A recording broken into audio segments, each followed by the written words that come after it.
The inspiration for my second symphony, Voices, came actually from two places. One of them very direct. The second was completely unexpected and actually rather entirely emotional. Unfortunately, my mother passed away after a long battle with cancer. And so, in a way, that grief that I was undergoing after the death of my mother became the inspiration for me to come up with this challenge to myself to create a 20-minute piece in such a way that I'd never had to think before.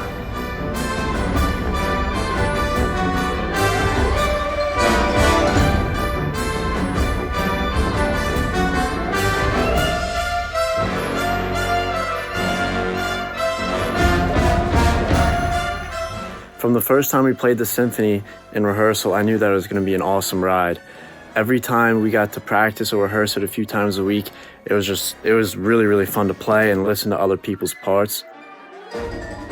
While we were preparing the second symphony, we were actually fortunate enough to get to work with the composer, James Stephenson.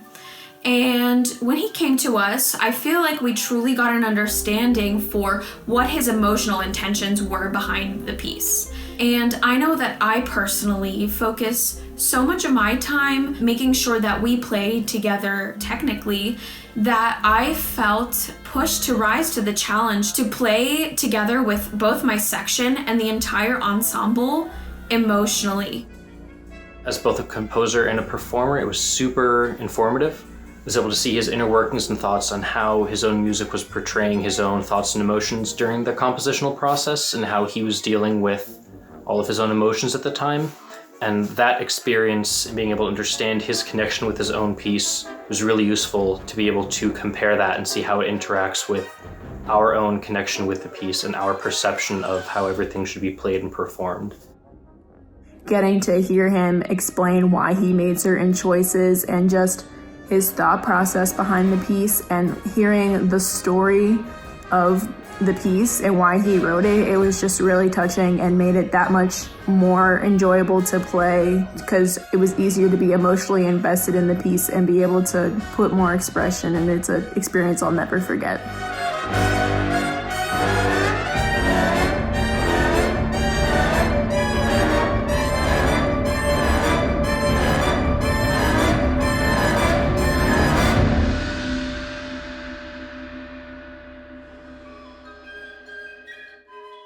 Being in the Westchester University Wind Ensemble has led me to be surrounded and inspired by the greatest musical colleagues that I have ever met.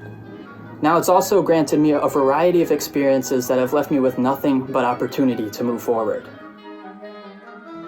Attending conferences has been one of the highlights of my time at school, whether it's been going to perform at them or traveling with our school organizations. I've had the opportunity to attend everything from district in-services to the PMEA State Conference to the Midwest Clinic, and all of them hold a lot of value in growing and broadening my education, as well as allowing me to expand my network and be involved in the professional community. It lets you see beyond the university setting and really get a look into what's happening in the world of music and music education on a greater level.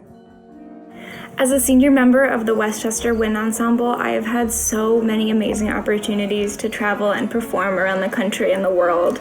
I performed in Tempe, Arizona with the Wind Ensemble at the CBDNA National Conference.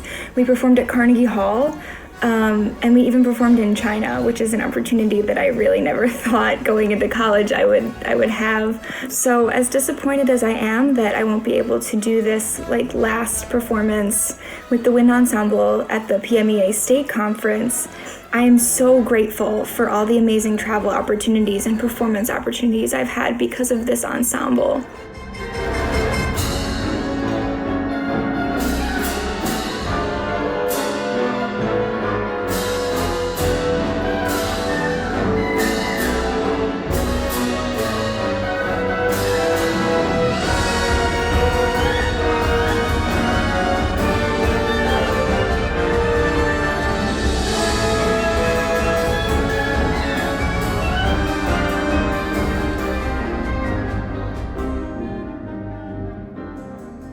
So this group is always capable of doing bigger things. It's a lesson that's been very valuable for me to learn. And although I'm disappointed to not be performing at PMEA this week, I know that there are bigger opportunities on the horizon for the Westchester University Wind Ensemble. And I know that our underclassmen will have their share of these tours in the next few years. And I'm really looking forward to see what the group accomplishes. Hands up.